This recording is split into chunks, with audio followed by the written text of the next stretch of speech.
Hi everyone, my name is Kevin and welcome to Exploration Theme Parks. And I have been a roller coaster fanatic since I was a kid and have been fortunate enough to rack up over 200 roller coaster credits. I will be going through my current top 50 roller coaster rankings through 2023. And in this video, I will be going through numbers 35 through 21. So, let's get to it.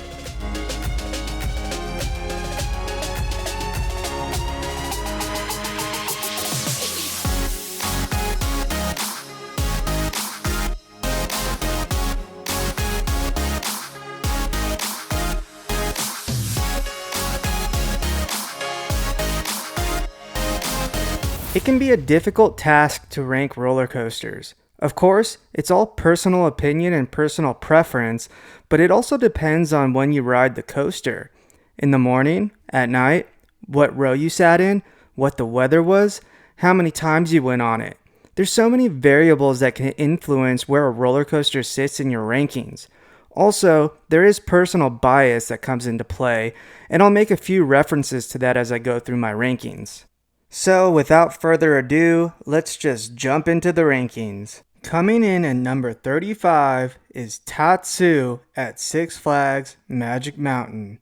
Manufactured by B&M in 2006, it has a track length of 3,602 feet, height of 170 feet, and top speed of 62 miles per hour with 4 inversions. However, this roller coaster seems like it's much higher than 170 feet because it literally sits on top of the mountain in the middle of the park. Now, I'm not the biggest fan of B&M flying coasters because they're not the most comfortable roller coasters. However, Tatsu, again, sits on top of the mountain, so it literally seems like you're flying because you're so high up over the park. I think the pacing of the roller coaster is really good, including the placement of the inversions. And of course, it has that very forceful pretzel loop. And like the whole roller coaster builds it up, even if you're not expecting it. And also rewriting it, like you know it's coming. And throughout the beginning of the layout, like the suspense is just building up. Again, you're so high up that it provides great aerial views of the park. You fly over Samurai Summit. It also has a cool turnaround that's overlooking the front of the park and overlooking that iconic fountain. So again, the B&M flying coasters aren't my favorite, but Tatsu is just an overall great roller coaster that it comes in at number 35. Coming in at number 34 is Railblazer at California's Great America. Built in 2018 by Rocky Mountain Construction, or RMC, it is a Raptor track model or single rail with a track length of 1,800 feet, height of 106 feet, speed of 52 miles per hour, and 3 inversions. It also has a first drop at 90 degrees. So this coaster has a lot of downtime. Even the day we were there, we didn't know if it was going to be open or not. In the morning, they had people working on it. It didn't open until later in the day, but we did get to ride it. And if you know anyone that's ridden Railblazer, you'll know that this thing packs a punch. So this ride is over before you even knew it began. I mean, it tosses you around like a rag doll, but it manages to pack in a dive loop, cutback, corkscrew, and an overbanked turn. And don't get me wrong, this coaster does exactly what it's supposed to. It's a very quick, intense ride. However, when I rode it, I did feel a rattle to it, and I know some people might disagree, but you know, it just left me wanting a little more because it was so quick. But it was, in my opinion, good enough to be number 34 on the list. Coming in at number 33 is Full Throttle at Six Flags Magic Mountain in Valencia, California. Built in 2013 by Premier Rides, it is a Skyrocket 3 model that has a unique element to it. It has an LSM launch that launches you at 70 miles per hour, reaches a height of 164 feet. The launch is awesome. And that ginormous loop gives you so much hang time that you literally feel like you're gonna fall out of your seat. Then it has a cool dive drop in the middle of the ride, pauses you in the tunnel, launches you backwards, gets some hang time, and you go through the second launch, which launches you right over that huge loop, and then you dive straight down into the brakes. So they're premier trains, so obviously not the best roller coaster trains out there. They're hard to get in and out of. There's not that much space. But for Full Throttle, that didn't impact my overall thoughts on the roller coaster, especially because they don't have the comfort colors on this. It's just a lap bar. And honestly, if they had a little more to the ride after you drop off that loop at the end, this would be way higher on my list because you literally drop right into the brake run. But if there was a little more, like an airtime hill or even like a nice turnaround, I think it would have been a full, complete, unique, great roller coaster. Coming in at number 32 is Banshee at Kings Island in Mason, Ohio. Built in 2014 by B&M, it is an inverted coaster that has a track length of 4,124 feet, height of 167 feet, top speed of 60 miles per hour, and 7 inversions. Banshee is one of the newer B&M inverts built. It's very smooth, very forceful, but for me on B&M inverts, I like the snappy transitions, kind of getting tossed around, and I feel like Banshee it's a forceful coaster, and that's what it is. It's long, smooth, but yeah, it's inversions and elements. There's just so much force to it. So at the end of the day, I couldn't put it higher on my list. Coming in at number 31 is Apollo's Chariot at Busch Gardens in Williamsburg, Virginia. So this one's a little tougher for me to rank because I rode it a long time ago when I was a kid, and I haven't been back to Busch Gardens since, unfortunately, but I remember being blown away. Apollo's Chariot is a B&M hypercoaster built in 1999 with a height of 170 feet, track length of 4,882 feet, a drop of 210 feet, top speed of 73 miles per hour.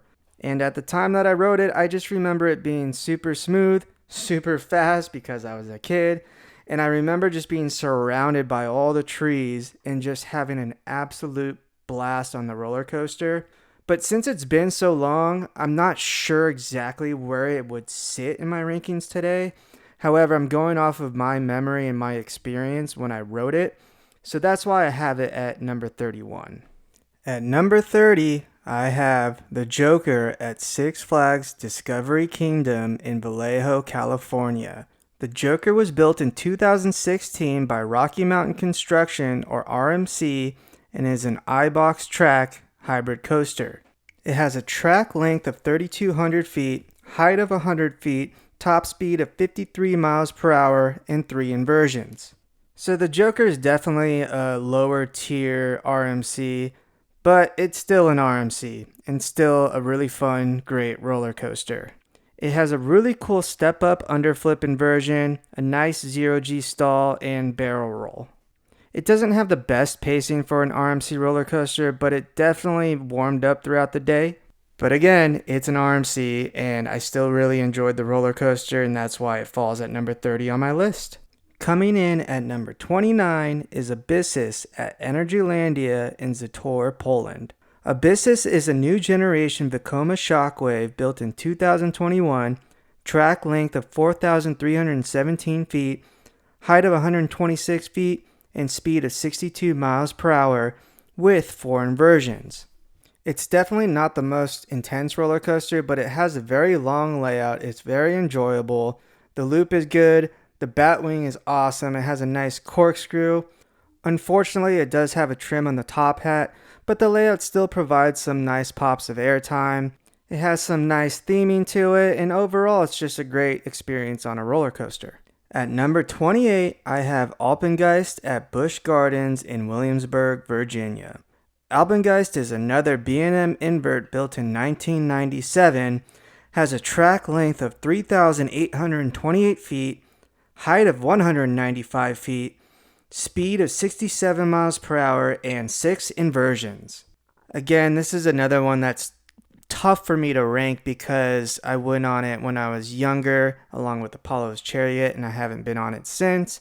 But I just remember it being a very smooth, long, forceful B&M invert.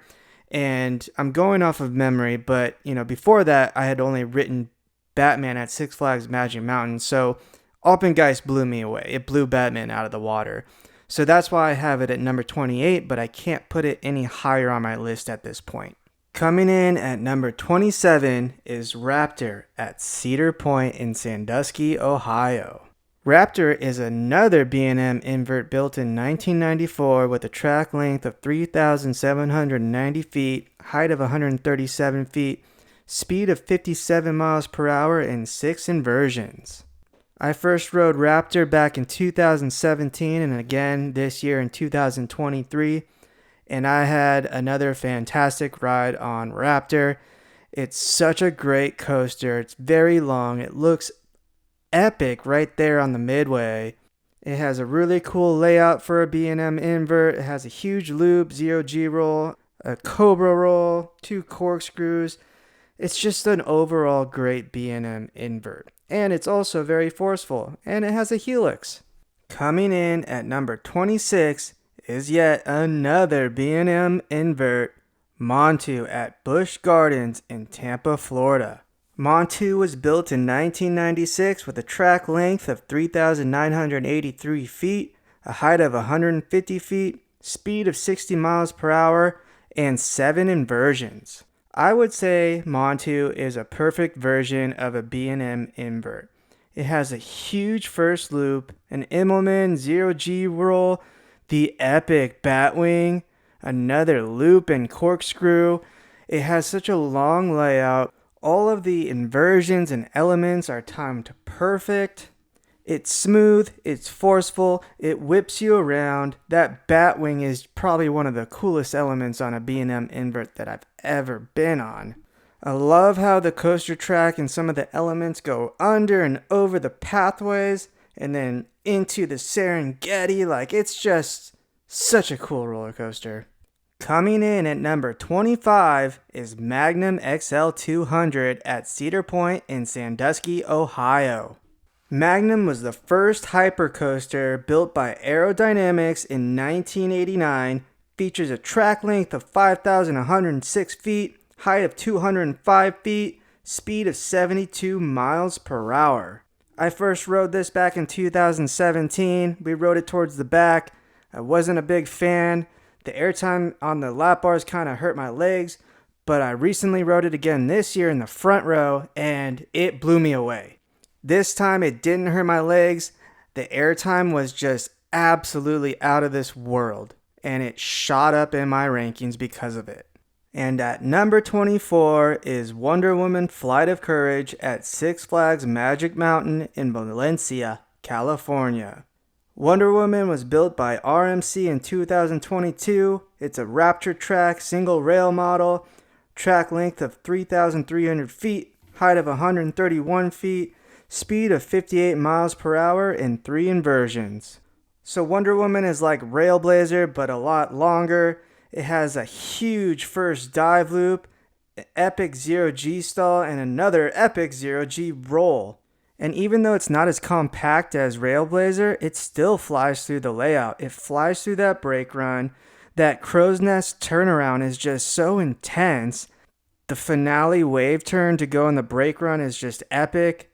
You just get whipped through all the elements.